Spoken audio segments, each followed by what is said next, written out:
دوسرے سال سے پڑھنا شروع کرتے ہیں کہ نماز میں سنتیں کیا کیا ہوتی ہیں. دوسرے سال سے ان کے نصاب میں یہ بات داخل ہوتی ہے. لیکن دور حدیث تک پہنچ گئے، دور حدیث سے فارغ بھی ہو گئے، مگر ان سنتوں کا پر عمل کی توفیق نہیں ہوتی اور اس کا دھیان نہیں ہوتا، اس کی اہتمام نہیں ہوتا. یہ بڑے ہی افسوس کی بات ہے، کیونکہ علم تو اسی لیے حاصل کیا جا رہا ہے تاکہ اس کے اوپر عمل کیا جائے. اگر سنت کی اتباع کا اہتمام نہیں ہے تو پھر علم کا فائدہ کیا ہوا؟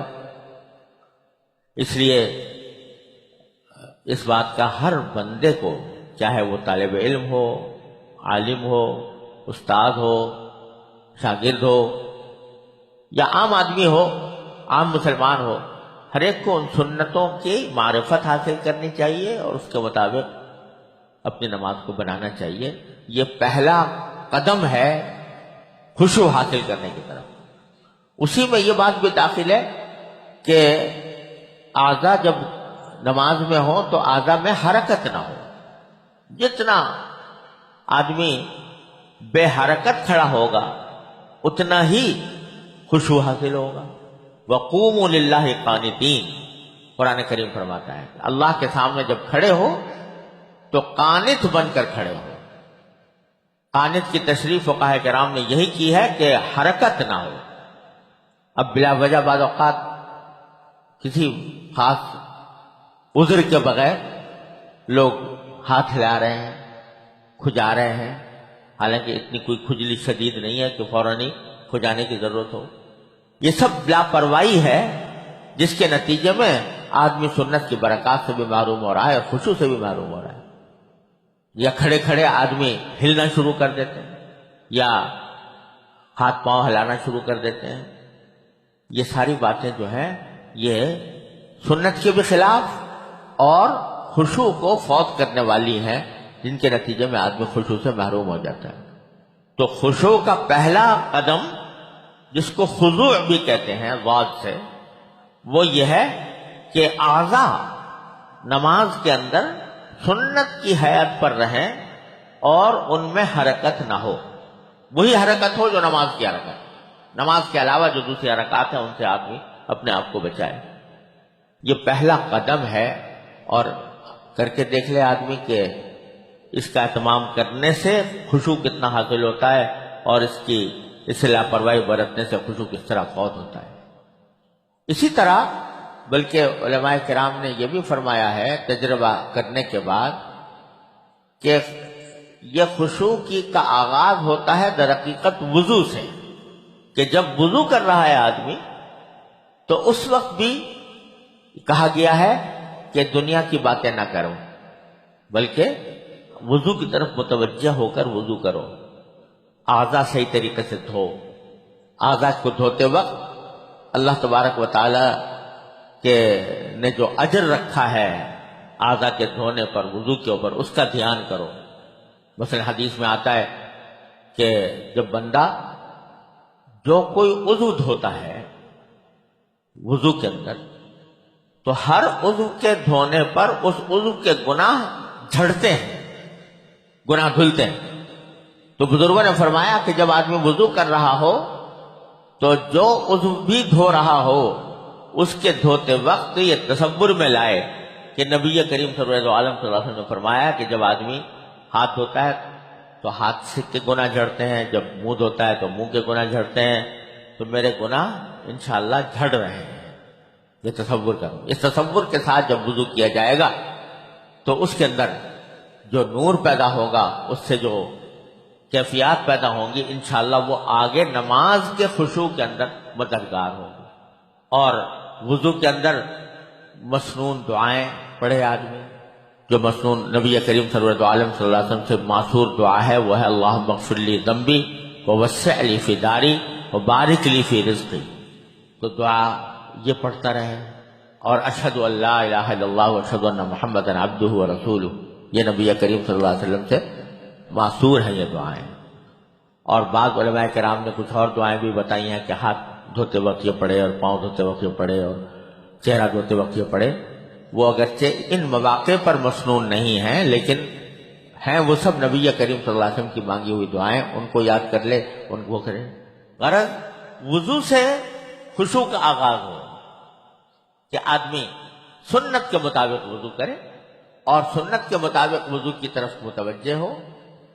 حدیث میں نبی کریم صلی اللہ علیہ وسلم نے ارشاد فرمایا کہ پانی میں اسراف سے بچو، یعنی وضو میں پانی زیادہ مت بہاؤ، ضرورت سے زیادہ۔ یہاں تک فرمایا کہ ایاک والصرف وان کنت علی نہر جار، کہ فضول خرچی سے بچو چاہے تم بہتے ہوئے دریا کے کنارے کھڑے ہوئے ہو۔ اگر دریا کے کنارے کھڑے ہو کے کوئی دریا سے وضو کر رہا ہے تو دریا کے پانی میں تو کوئی کمی نہیں آتی، لیکن عادت ڈلوانی مقصود ہے کہ فضول خرچی کی عادت مت ڈالو۔ یہ نہیں کہ نل جو ہے وہ بہت تیز کھول دیا اور جتنا پانی بہہ رہا ہے پوری طرح بہہ رہا ہے، چاہے ضرورت ہے یا نہیں ہے۔ اسراف سے بچتے ہوئے وضو کرو، نبی کریم صلی اللہ علیہ وسلم کے ارشاد کو مد نظر رکھتے ہوئے، اور ہر عضو کو دھوتے وقت یہ تصور کرو کہ اللہ تبارک و تعالیٰ کی رحمت سے میرے گناہ سے جھڑ رہے ہیں۔ جب اس طرح وضو کر کے آیا آدمی اور پھر نماز کے اندر کھڑا ہوا اور سنت کے مطابق تمام اعمال انجام دیے، اعضاء کو بلا ضرورت حرکت سے بچایا، تو انشاءاللہ پہلا قدم خشوع کا حاصل ہو گیا۔ اب دوسرا قدم ہے قلب کا سکون یا قلب کا خشوع، دل کا۔ اس کا مطلب کیا ہے؟ اس کا مطلب یہ ہے کہ آدمی دھیان دے نماز کی طرف دھیان دے، اور نماز کے علاوہ دوسری باتیں جو ہیں ان کو اپنے اختیار سے دل میں نہ لائے، اپنے اختیار سے نہ سوچے، بلکہ نماز کی طرف متوجہ رہے۔ حضرت نے اس ملفوظ میں ارشاد فرمایا کہ یوں تو نماز کے اعمال بہت سے ہیں، قیام بھی ہے، رکوع بھی ہے، سجود بھی ہے، قعدہ بھی ہے، یہ سارے نمازی کے اعمال ہیں، لیکن ایک چیز سب میں قدر مشترک ہے، وہ ہے ذکر۔ ہر جگہ ذکر ہے، یا تلاوت کی صورت میں ہے، سورہ فاتحہ پڑھنا، سورہ کے ساتھ کوئی اور صورت ملانا، یا تکبیر ہے اللہ اکبر، یا رکوع کے اندر سبحان ربی العظیم ہے، یا سمع اللہ لمن حمدہ ہے، یا سبحان ربی الاعلی ہے، یا تشہد التحیات للہ والصلوات والطیبات ہے۔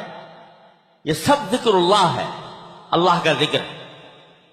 شروع سے لے کر آخر تک نماز اللہ کے ذکر پر مشتمل ہے۔ تو چونکہ وہ ہر رکن کے اندر ہے، اس واسطے توجہ اس کی طرف متوجہ ہو جاؤ۔ الحمدللہ رب العالمین کہا تو دھیان کے ساتھ کہو، پتا ہو کہ میں الحمدللہ رب العالمین کہہ رہا ہوں، دھیان ان الفاظ کی طرف دو۔ الرحمن الرحیم کہا تو دھیان الرحمن الرحیم کی طرف ہو، مالک یوم الدین کہا تو دھیان اس کی طرف ہو۔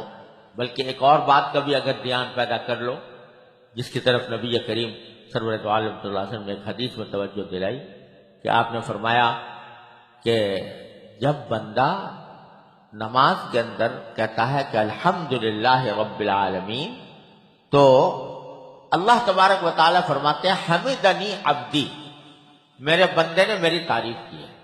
گویا جواب دیتے ہیں اللہ تعالیٰ، اس کی قدر فرماتے ہیں کہ میرے بندے نے میری تعریف کی، الحمدللہ رب العالمین کہتا ہے۔ جب بندہ کہتا ہے الرحمن الرحیم، تو اللہ تبارک و تعالیٰ فرماتے ہیں اثنا علی عبدی، میرے بندے نے میری ثنا کی ہے۔ اور جب مالک یوم الدین کہتا ہے تو باری تعالیٰ فرماتے ہیں کہ مجدنی عبدی، میرے بندے نے میری مجد بیان کی ہے، میری بزرگی بیان کی۔ پھر جب بندہ کہتا ہے کہ ایاک نعبد و ایاک نستعین، کہ اللہ ہم تیری ہی عبادت کرتے ہیں اور تجھی سے مدد مانگتے ہیں، تو باری تعالیٰ فرماتے ہیں کہ یہ جملہ میرے اور میرے بندے کے درمیان ہے۔ عجیب بات ارشاد فرمائی کہ یہ میرے اور میرے بندے کے درمیان ہے۔ کیا معنی؟ کہ یہ ایک معاہدہ ہے جو میرا بندہ مجھ سے کر رہا ہے، ایک عہد ہے جو بندہ میرے ساتھ کر رہا ہے۔ عہد یہ کر رہا ہے کہ یا اللہ عبادت کروں گا تو تیری کروں گا، مدد مانگوں گا تو تجھ سے مانگوں گا۔ تو میرے بندے کے درمیان یہ ایک معاہدے کا رشتہ قائم ہو گیا ہے اس ایاک نعبد و ایاک نستعین کہنے سے. وَلِعَبْدِي مَا سَأَلَ، اور اب جو میرا بندہ مانگے گا میں اس کو وہ دوں گا. چنانچہ آئندہ بندہ کہتا ہے اہدنا الصراط المستقیم، اے اللہ ہمیں صراط مستقیم کی ہدایت عطا فرمائیے، صراط الذین انعمت علیہم غیر المغضوب علیہم ولا الضالین. تو یہ صراط مستقیم کی جو دعا ہے پہلے ہی سے اللہ تبارک و تعالیٰ فرما دیتے ہیں کہ بندہ جو مانگنے والا ہے میں اس کو دے دوں گا. یہ ایک حدیث ہے جس میں نبی کریم صلی اللہ علیہ وسلم نے یہ بیان فرمایا. تو اسی لیے بزرگوں نے فرمایا کہ جب آدمی سورہ فاتحہ پڑھے تو اس کو چاہیے کہ ہر آیت پر وقف کرے، الحمدللہ رب العالمین کہہ کر وقف کرے، الرحمن الرحیم کہہ کر وقف کرے. کیونکہ یہ کوئی اچھی بات نہیں ہے کہ اللہ تبارک و تعالیٰ تو آپ کے ایک جملے کے جواب میں کچھ فرمائیں گے اور آپ اس کو توجہ دیے بغیر بھاگتے چلے جائیں. اس لیے فرمایا کہ ہر آیت پر وقف کرنا چاہیے اس حدیث کی روشنی میں بندے کو. اور اگر یہ توجہ بھی دے خشوع میں، بڑا ہی اس خشوع کا انشاءاللہ لطف محسوس ہوگا کہ جب الحمدللہ رب العالمین کہا تو پھر تصور کرے کہ اللہ تبارک و تعالیٰ جواب میں فرما رہے ہیں حمیدنی عبدی، میرے بندے نے میری تعریف کی ہے. الرحمن الرحیم کہا تو تصور کرے کہ اللہ تعالیٰ فرما رہے ہیں کہ اثنا علیہ عبدی، بندے نے میری ثنا کی ہے. مالک یوم الدین کہے تو تصور کرے کہ باری تعالیٰ فرما رہے ہیں مجدنی عبدی. تو یہ الفاظ اگر یاد ہوں تو بہت اچھا، نہیں تو کم از کم اس کے معنی کا تصور کرے تو اس سے خشوع میں انشاءاللہ اور اضافہ ہوگا. بلکہ میں نے اپنے اساتذہ سے سنا کہ حضرت شیخ محی الدین ابن عربی رحمۃ اللہ علیہ کے بارے میں، شیخ اکبر محی الدین ابن عربی رحمۃ اللہ علیہ کے بارے میں نے اپنے متعدد اساتذہ سے سنا کہ انہوں نے کہیں یہ فرمایا ہے کہ میں تو جب نماز پڑھتا ہوں تو جب تک الحمدللہ رب العالمین کہنے کے بعد حمدنی عبدی کی آواز نہیں سن لیتا اس وقت تک آگے نہیں بڑھتا. یعنی مجھے آواز آتی ہے حمدنی عبدی کی، اور جب تک وہ آواز نہیں سن لیتا تو میں الرحمن الرحیم آگے نہیں بڑھتا. الرحمن الرحیم کے بعد جب تک اثنا علیہ عبدی کی آواز نہ آ جاتی تو میں آگے نہیں بڑھتا. بہرحال یہ ان کا مقام ہے، اللہ تبارک و تعالیٰ نے ان کو یہ مقام بخشا تھا. ہما شما کہاں اس کی آرزو کریں، اس کی تمنا کریں، لیکن کم از کم اتنا کہ ہر آیت کے اوپر اللہ تبارک و تعالیٰ کے جواب کا تصور کرے آدمی. تو دھیان ان الفاظ کی طرف لگائے جو الفاظ وہ زبان سے ادا کر رہا ہے سورہ فاتحہ میں. اور اگر امام کے پیچھے ہے تو امام تلاوت کر رہا ہوتا ہے سورہ فاتحہ کی، اس کی طرف دھیان دے. اور اگر سری نماز ہے امام تلاوت نہیں کر رہا تو اپنے دل میں سورہ فاتحہ پڑھے، اپنے دل میں سورہ فاتحہ پڑھے بغیر زبان ہلائے ہوئے، دل میں پڑھے. ایک روایت میں آتا ہے کہ حضرت ابو ہریرہ رضی اللہ تعالیٰ عنہ نے کسی کے سامنے یہ حدیث بیان فرمائی کہ نماز بغیر سورہ فاتحہ کے نہیں ہوتی. تو ان کے شاگرد نے کہا کہ حضرت میں تو کبھی کبھی امام کے پیچھے نماز پڑھتا ہوں مقتدی بن کر. تو آپ نے فرمایا اقرأ بہا فی نفسک یا فارسی. وہ ایران کا رہنے والا تھا کہ اے فارسی تم یہ سورہ فاتحہ اپنے دل میں پڑھا کرو، جب سری نماز ہو تو دل میں پڑھو.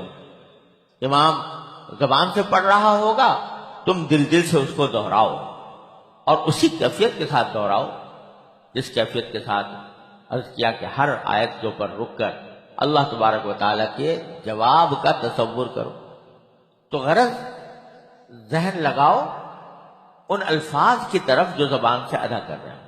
پھر سری نماز میں ایک مرحلہ ایسا بھی آ جاتا ہے جبکہ چلو سورہ فاتحہ بھی پڑھ لی، دل میں پڑھ لی، اس کے بعد بھی مثلا ابھی رکوع نہیں ہوا، کچھ وقت گزر رہا ہے، تو اس وقت میں آدمی کو چاہیے کہ یا تو اپنی طرف سے کوئی صورت ذہن میں لا کر اور وہ دل میں پڑھ لیں، قل واللہ احد، قل اعوذ برب الفلق، قل اعوذ برب الناس، یا دل میں اللہ تبارک و تعالیٰ سے مانگے، یا اللہ میں آپ کے سامنے کھڑا ہوں، یا اللہ میں آپ کی بارگاہ میں حاضر ہوں، اپنے فضل و کرم سے میری فلاں فلاں حاجتیں پوری فرما دیجیے، مجھے خشوع عطا فرما دیجیے، یہی دعا مانگا، مجھے نماز کو صحیح طریقے سے اپنی رضا کے مطابق پڑھنے کی توفیق عطا فرما دیجیے۔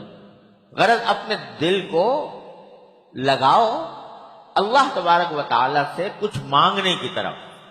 دل کا قاعدہ یہ ہے کہ یہ کبھی بھی خالی نہیں رہتا، اس میں کچھ نہ کچھ خیال ہر وقت آتا ہے۔ کوئی انسان ایسا نہیں ہے جس کو کسی نہ کسی وقت ہر وقت کوئی نہ کوئی خیال نہ آ رہا ہو، وہ خیال سے خالی نہیں ہوتا۔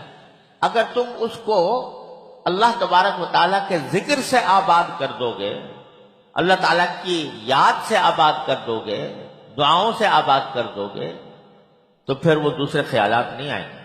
لیکن اگر تم نے خالی چھوڑ دیا تو فارسی کی مثل مشہور ہے کہ خانہ خالی را دیو میں گر، کہ جو گھر خالی پڑا ہوا ہو کوئی نہ کوئی جن آ کے قبضہ کر لیتا ہے اس کو۔ تو اگر دل کو خالی چھوڑا تو اس پر کوئی نہ کوئی دیو آ کر قبضہ کر لے گا، یعنی کوئی نہ کوئی جن قبضہ کر لے گا، یعنی طرح طرح کے ادھر ادھر کے خراب خیالات آنے شروع ہو جائیں۔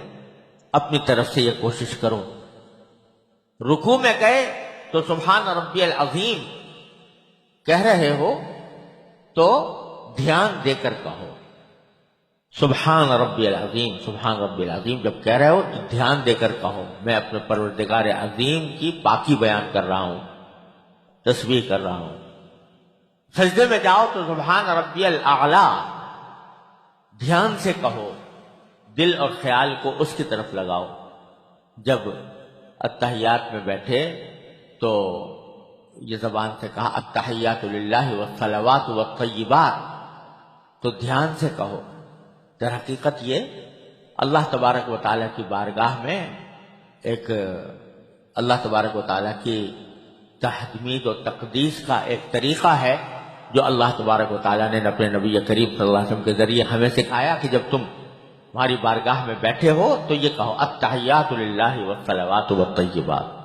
یہ ایسا ہے جیسا کہ ہم کسی بڑے کے پاس جائیں، کسی بزرگ کے پاس یا اپنے کسی بھی بڑے کے پاس، تو ایسے ہی نہیں جا کے بیٹھ جاتے ہیں بلکہ السلام کرتے ہیں، السلام علیکم ورحمۃ اللہ وبرکاتہ، پھر بیٹھتے ہیں۔ تو یہاں اللہ جل جلالہ کی بارگاہ میں جب بیٹھے تو اس کے لیے جو تحیہ اللہ تبارک و تعالیٰ نے مقرر فرمایا وہ یہ ہے التحیات للہ والصلوات والطیبات۔ تو تصور کرو کہ میں اللہ تبارک و تعالیٰ کی بارگاہ میں ایک طرح سے تحیہ پیش کر رہا ہوں، جیسے کہ ہم کسی بڑے کو سلام کرتے ہیں، اس طرح اللہ تبارک و تعالیٰ کی بارگاہ میں التحیات للہ والصلوات والطیبات کہہ رہا ہوں۔ پھر اس کے بعد السلام علیکم ایھا النبی ورحمۃ اللہ وبرکاتہ۔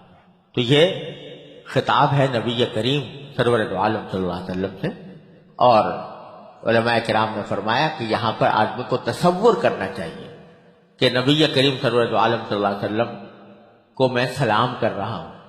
آپ کو تصور میں ذہن میں لا کر آپ کو گویا سلام کر رہا ہوں، السلام علیکم ایھا النبی ورحمۃ اللہ وبرکاتہ۔ اور پھر جب السلام علینا وعلی عباد اللہ الصالحین کہا تو یہ ایک دعا ہے خود اپنے لیے بھی کہ ہمارے اوپر بھی سلامتی ہو اور اللہ کے جتنے نیک بندے ہیں ان پر بھی سلامتی ہو۔ تو ذرا غور کرو کتنا پاکیزہ طریقہ ہے جو التحیات میں بیٹھنے کا اللہ تبارک و تعالیٰ نے اپنے نبی کریم صلی اللہ علیہ وسلم کے ذریعے ہم کو سکھایا کہ اللہ تبارک و تعالیٰ کی بارگاہ میں تحیہ بھی ہو گیا، نبی کریم سرور دو عالم صلی اللہ علیہ وسلم کی خدمت میں سلام بھی عرض کر دیا، اور اپنے لیے اور سارے نیک بندوں کے لیے سلامتی کی دعا بھی ہو گئی، السلام علینا وعلی عباد اللہ الصالحین۔ تو آدمی اس تصور سے اگر پڑھے ہر جملے کے ساتھ، ہم لوگ تو گھوڑا دوڑاتے چلے جاتے ہیں نا، تو اس میں دھیان ہی نہیں آتا کہ کیا لفظ زبان سے نکلا کیا نہیں نکلا۔ ذرا سا توجہ کر کے، مشق کر کے، توجہ کر کے اس طرح ادا کرو. اس کے بعد پھر درود شریف ہوتا ہے. درود شریف کے بعد کوئی دعا ہوتی ہے. دعا جو آخر میں ہوتی ہے درود شریف کے بعد، تو وہ کوئی بھی قرآنی دعا ہو سکتی ہے یا قرآن کریم کے الفاظ کے مشابہ کوئی بھی دعائے معصور ہے وہ ہو سکتی ہے، وہ پڑھ سکتے ہیں. کوئی ایک دعا متعین نہیں ہے جیسے بعض لوگ سمجھتے ہیں. ان میں سے کوئی دعا کر لو. اور اگر ایک سے زیادہ کرنا چاہو تو